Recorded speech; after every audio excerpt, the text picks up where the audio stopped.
আসসালামু আলাইকুম ওয়া রাহমাতুল্লাহ। সম্মানিত ভিউয়ার্স, আজকে কথা বলবো কবরের আযাব নিয়ে। আল্লাহ তাআলা যেখানে নিজেই বলেছে, আমি জিন এবং ইনসানকে তৈরি করেছি শুধুমাত্র আমার ইবাদতের জন্য।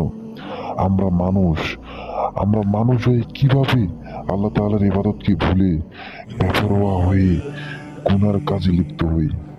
আমাদের ভেতরে কি ভয় হয় না? কবরের আযাবকে আমাদের মতো মানুষ সাধারণ কিছু মনে করে, আবার মুখে বড় বড় কথা বলে, আমাকে তো কেউ দেখবে না, আমার ওইখানে যা হবার আমি তা বুঝে নিব।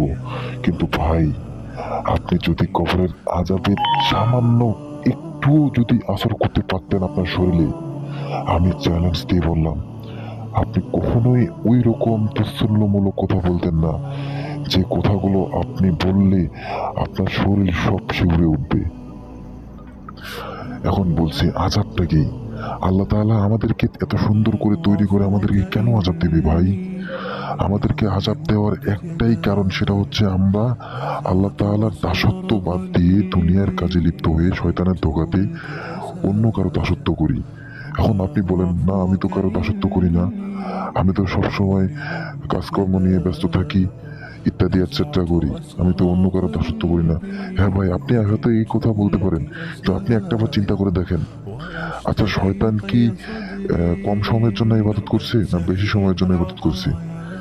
একটা সেজদাতেও 6 লক্ষ বছর কাটাই দিছে ভাই।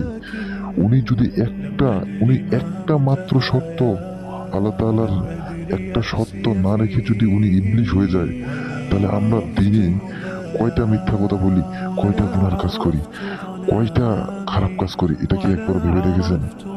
হ্যাঁ, আমাদের জন্য একটা জিনিস খোলা আছে, সেটা হচ্ছে আল্লাহর একটা রহমত, আল্লাহর মাফের দরজা খোলা আছে। ভাই আমরা আসেন, এখনো ফিরে এসে আপনারা দেখতে পাচ্ছেন কিভাবে কবরের আযাব হয় ভাই। এটা সাধারণ কিছু আপনাদের সামনে তুলে ধরেছি।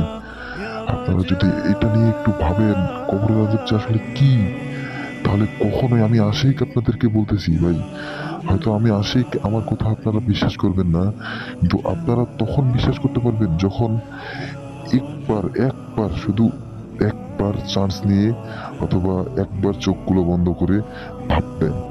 আপনি মনে করেন আপনি দুনিয়াতে নাই, আপনি মনে করেন আপনি দুনিয়াতে নাই, আপনি ছাড়া দুনিয়া চলবে, কিন্তু আপনাকে ছাড়া অন্য কেউ সচ্ছল না, আপনাকে ছাড়া সবাই সুন্দরভাবে চলতে পারবে, তো আপনি কাউকে ছাড়া চলবেন না।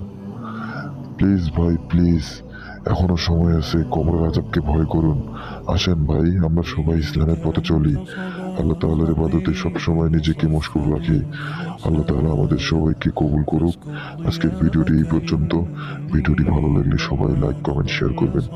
ধন্যবাদ। আসসালামু আলাইকুম ওয়া রাহমাতুল্লাহ। أنت صباحي مصفد بمسايا فاسكب ضياءك إني ظمآن ضل صدايا لم أدر من أي نبع أسقي جنين الركايا والشط لا ما فيه يطفي اللظى في حجايا رحماك يا رب إني وزورقي والخطايا في لجة ليس فيها من الضياء بقايا جفت وغاضت ولكن ما زلت أزجي رجايا يا